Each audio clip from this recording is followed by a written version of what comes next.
We'll be back from the break. We've got just 2 minutes to the half-hour mark.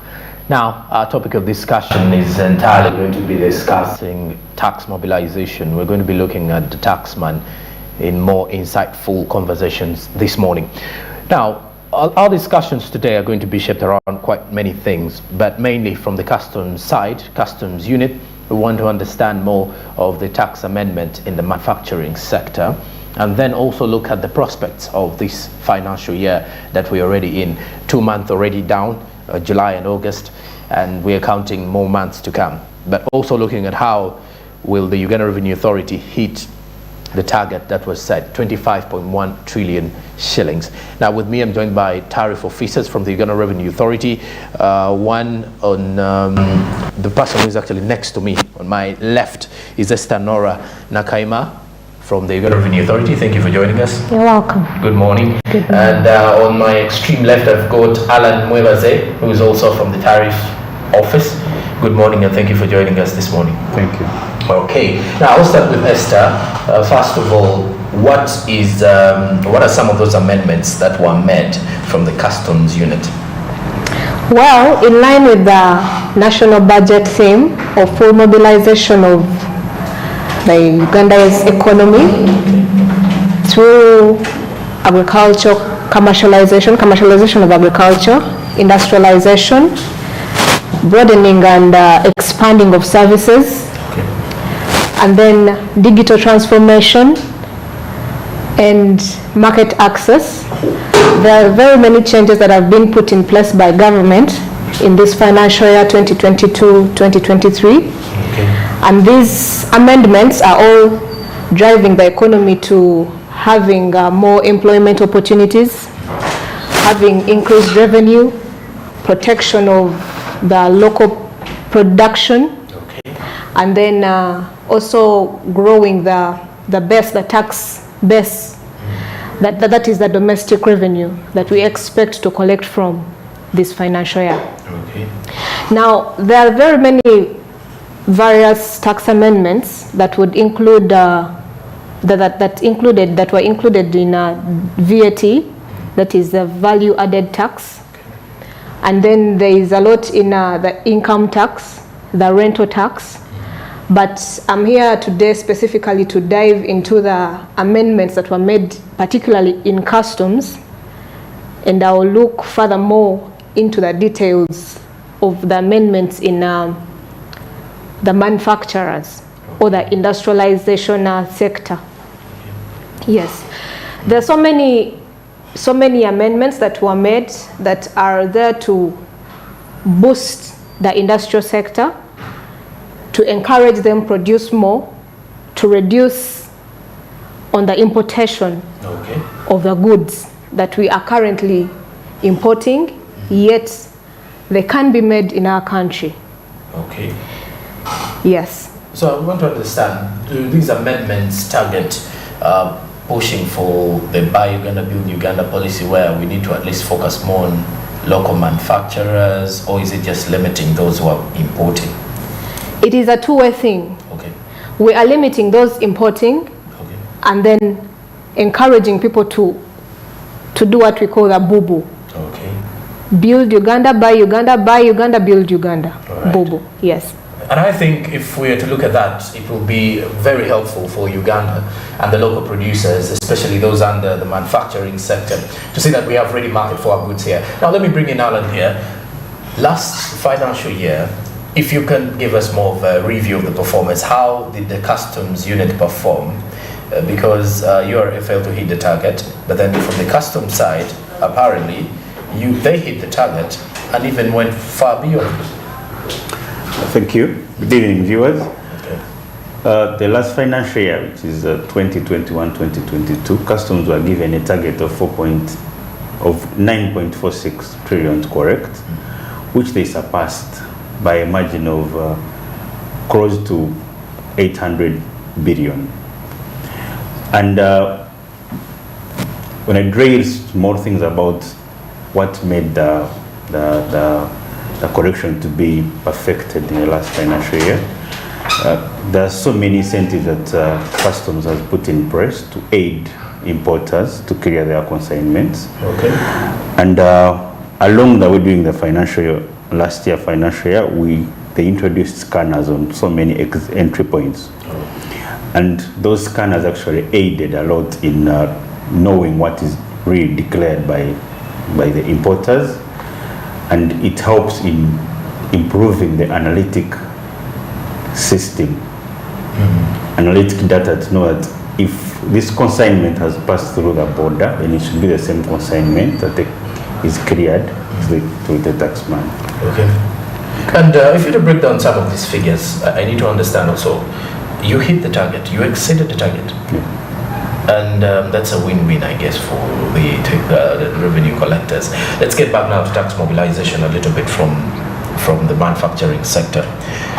I think most of the manufacturers we have, local manufacturers, besides the micro that have investors and all that. But what is the intention of saying that they remit taxes? How are you making sure that these people remit the taxes without having issues of evading them? We've put in place, the government has put in place avenues where import duty has been reduced to zero. Okay. For some raw materials in particular, since we are talking about manufacturers. Most raw materials of, let us say, people who are into manufacturing and assembling, we have assemblers of motorcycles, we have assemblers of electrical appliances that would include blenders, fans, cookers. We have assemblers of TVs, who actually, people that bring in TVs, unassembled TVs, are given an extension of the tariff code that enable them have their TVs cleared. That is if they are unassembled at zero import duty.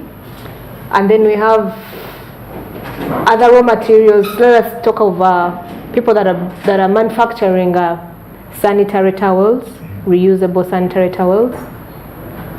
The fabrics that they bring in, the raw materials that they use are put at zero import duty. Okay. So that encourages them not to think of evading, but rather come and voluntarily tell us that we are doing this, and then we see how best to help them, that they'll have their goods cleared at zero import duty. Okay. We have manufacturers that assemble transformers,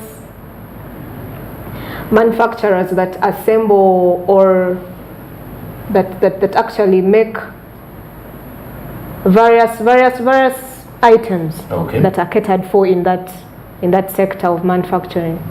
Yes, so the government has remitted import duty from 25%, 35% to 0%, to help them engage in the manufacturing such that they can increase on the production in the economy. All right, Alan, let me also now bring you back here on the issue of penalties. I don't understand most of the Ugandans evade taxes, some because especially the men, because according to a report, it's women in business who normally remit these taxes. They always are tax compliant than the men, because men normally evade these taxes. They don't want to pay. They find it very problematic to clear taxes, or they see it as a burden.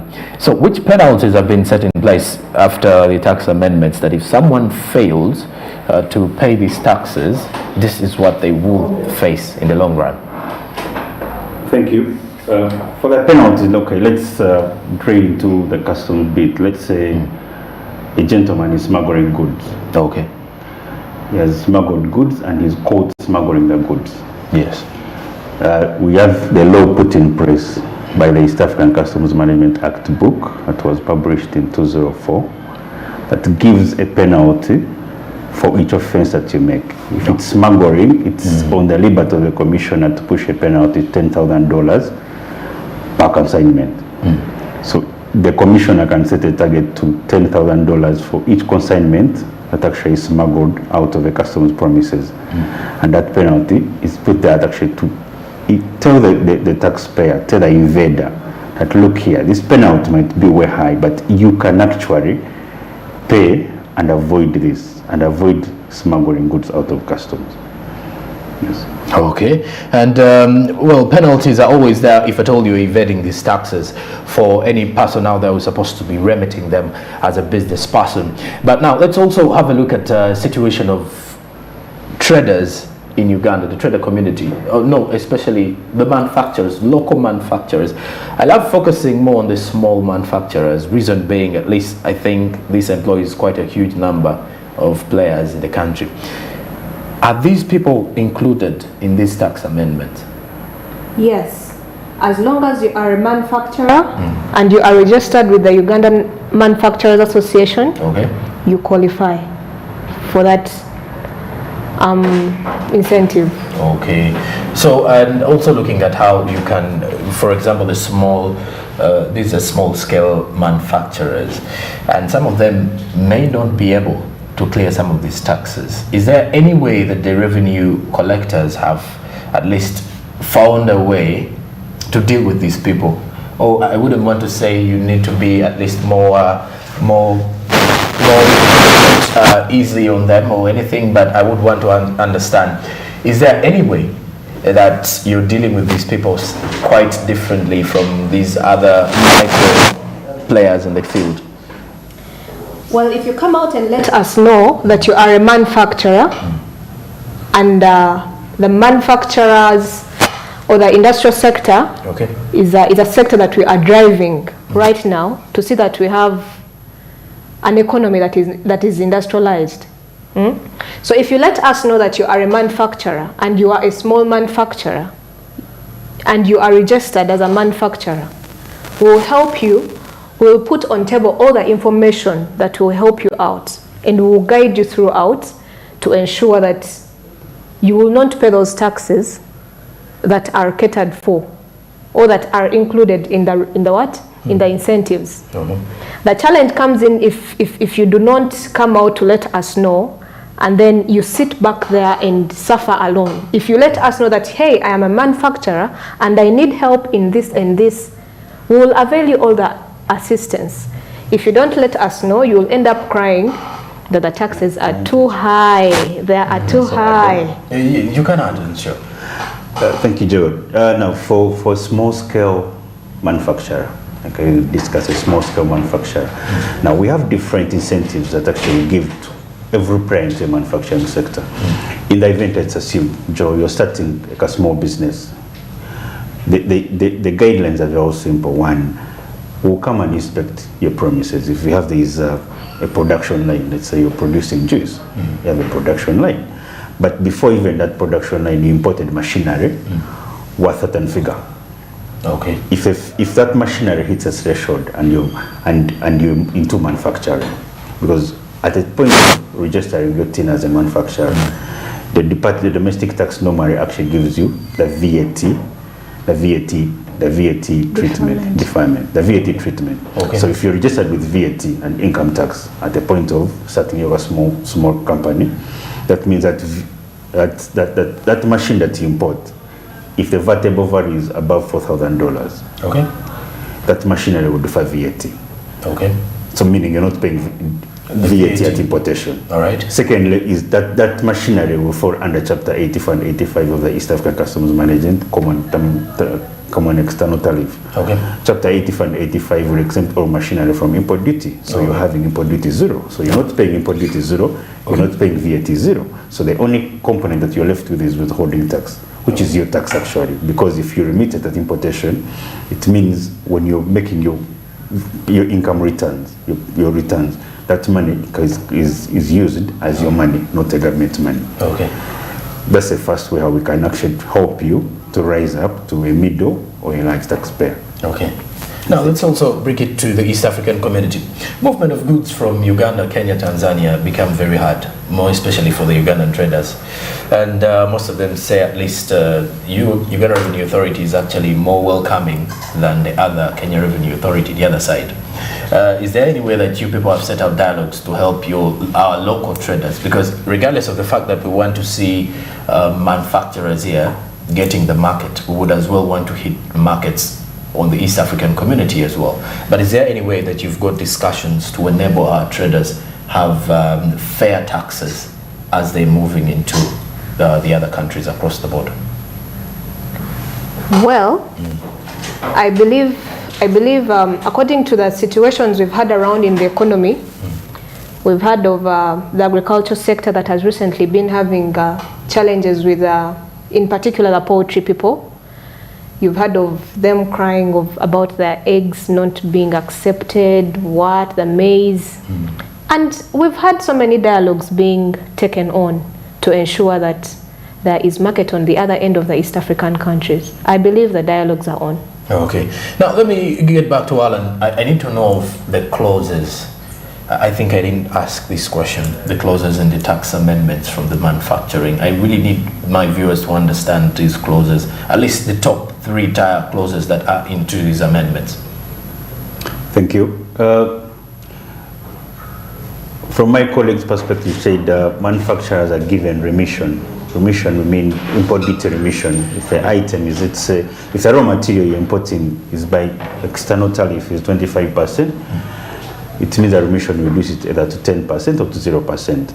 Now, the government went on to protect its manufacturers who manufacture those items into the country. I can give an example, like if you're manufacturing surgical gloves, the company that actually manufactures, we have companies that manufacture surgical gloves and other gloves, that is East African Medical Vitals. Now, the government put an incentive to increase the importation, the import duty at importation as you're importing surgical gloves to 10% for the financial year 2022-2023. Yes, the rationale is to discourage people from importing something that we have within the country, something that we manufacture into the country. Another item I can talk about is brake pads. We have so many people around who are driving cars. So the brake pads, the government thought fit to protect the companies that manufacture brake pads here. So instead of going to China to import the brake pads, because at importation, when you import the brake pads, you will pay 35% of import duty. So the government, instead of 25%, so for this financial year, the government thought fit to protect its local content, protect the manufacturers of brake pads by increasing the import duty on brake pads. Another item I can talk to is crude palm oil. We have companies in Kalangala who are making crude palm oil. So the government thought fit to protect that factory, that industry of crude palm oil, by putting a tax on importation of crude palm oil to 10%. So any importation of crude oil or crude palm oil into the country, you pay 10% as vis-a-vis what we have into the local market. So the government is trying to do all those things to protect the manufacturers. Another example I can give are transformers. We have assemblers with transformers into this country. Different companies actually assembling transformers into the country. And since we're using electricity, we need transformers. So if you want to go and import transformers into this country, you pay a tax of 35% for this financial year. So why would I go and pay an import duty of 35% on the CIF? Why don't I purchase from locally? We are trying to protect our local content, to protect our local industries, to boost up, to get the market that they deserve. Another item I can look up, we have so many items that actually we have that were gifted by nature, like frozen meat, like natural honey. So the government thought fit to protect the honey that we have around, and meat that we have around, to increase actually the import duty to 60%. And that's for import substitution, because we have actually these items naturally given by us, by the fact that we're Ugandans, we can have honey. We have so many people who are raising cows. So at the end of the day, the government thought, why would you go to whichever country you want to go to import frozen meat when we can have our meat into this country? So by promoting our local farmers and promoting them, is if you give them market, you're improving their welfare. You're improving their standard of living. They're able to send kids to school. They're able to stand and say, yes, at least we are benefiting from something that the government is doing for us. So the government introduced a rate of 60% on imported frozen meat and honey. There are other different items, but I cannot. Another item we all hold mobile phones. There's a company that manufactures mobile phones into this country. It's called Engo Holdings. It faced some challenges when it was starting up. Yes, it was. But social media. Yes, social media. But now, Engo Holdings is actually giving us the phones that actually we use into this country. So Instead of running to outside countries to import these phones, the government thought, okay, you can go. You're at liberty to go and import whichever phone you want. It's according to your wallet. But I can put an incentive, actually to promote even the revenue that we collect. Can put an incentive of 10% on all mobile phones that are imported into the country. That's an Engo Holdings imports unassembled mobile phones and assembles from here, which at the point of importation for them, they're not paying any duty. They're not paying any import duty. So, meaning their phone should be actually able to outcompete the phone that you've imported from outside. Okay. Yes. All right. Nora, you've been mentioning the government is doing enough to protect manufacturers. How true is this statement? Well, it is true to an extent that it is proven by the incentives it has put in place. There's another incentive that is running more so for the people that produce plastics. Okay. Yes. There is what we call the excise duty tax. Okay. There is an exemption that has been put in place that is running for this entire financial year. If you're into manufacturing of mattresses, tarpaulins, pharmaceutical packagings and equipment, and you're using those plastic granules or plastic raw materials, that is an incentive that has been put in place. You pay 0 excise duty. Okay. You understand? So that is proof enough to show that government is trying its best to see that the manufacturers are boosted. Okay. In whatever they are doing. All right. And our discussions are continuing after the break because we're going to be looking at greatly which ways are going to make it possible for the Uganda Revenue Authority to hit the target that has been set for this financial year. There's a 25.1 trillion. Alan told me that's a 26 if you round off immediately. 26 trillion Ugandan shillings, that is a target from it. How about the customs? We'll be discussing more of that in regards to more of tax mobilization. But also, I need to know, before we break off, what has been the best way of tax mobilization in Uganda that you think has actually been better? Well, with tax mobilization, of course, it all starts with tax education. Previously we've had, I think during last year we had a lot of sensitizations over media, that is radios, we've had TV shows, we've had the URA bus move around educating people, and then we've also grown the size of the number of taxpayers that are registered that have TINs. Okay. Yes, we've also looked into encouraging landlords. Okay. Yes, to pay their taxes, the rental tax, and then encouraging people to declare their goods under IFRIS, having the digital stamps on board. So those drives have really encouraged and grown the mobilization of the revenue. Yeah, the IFRIS issue takes me to Alan now. I think IFRIS is also targeting the manufacturers. Yes, it does. Traders. Now, my people in Chikuwo, normally those who are dealing in the gazetted products that are supposed to have the electronic physical receipting and invoicing system, say that the cost of doing business is now higher than it was because of IFRIS. And they say it seems it's very difficult for them to remain in that business because of the IFRIS that comes in. Thank you. On their perspective, because if I'm running a shop in Chikubo and I'm used to actually open up my shop, say I don't give an e-receipt, it's okay for me, because at the end of the day, I don't have accountability of what I've sold or what I've brought in. I have them in my head. Yes. So if this was brought on board, the first thing is to help actually the trader. One, you're keeping account of whatever you sell. You're documenting everything that you sell. So at the end of the day, when after 6 months or 12 months, when URA comes and says, you have this tax to pay, you don't say, no, they want to chase me out of business. Because when you don't have proper bookkeeping, you say, no, this tax they're giving me is too much, I cannot pay it. But when you have proper bookkeeping, because if it's about to help you to keep track of what you sell, okay, I've given out these receipts, that means I've sold this box. I've sold these items, meaning I'm keeping track of my book. So, and it is helping even the taxman to understand if I'm competing taxes for you. I shouldn't compete obscene taxes for you. I should look at what you brought into your shop and what you've sold. So proper bookkeeping would, however much they look at it, it is increasing the cost of living, of doing business. But in the long run, it will benefit the taxpayer. It will benefit the traders actually in Chukubo to understand, I don't need to employ 20 people. One to carry goods from up, one to do the computer thing. I need to actually employ one person and myself who's going to supply the goods. Okay. So you're reducing on the number of people that you're employing by actually having a proper bookkeeping. Okay.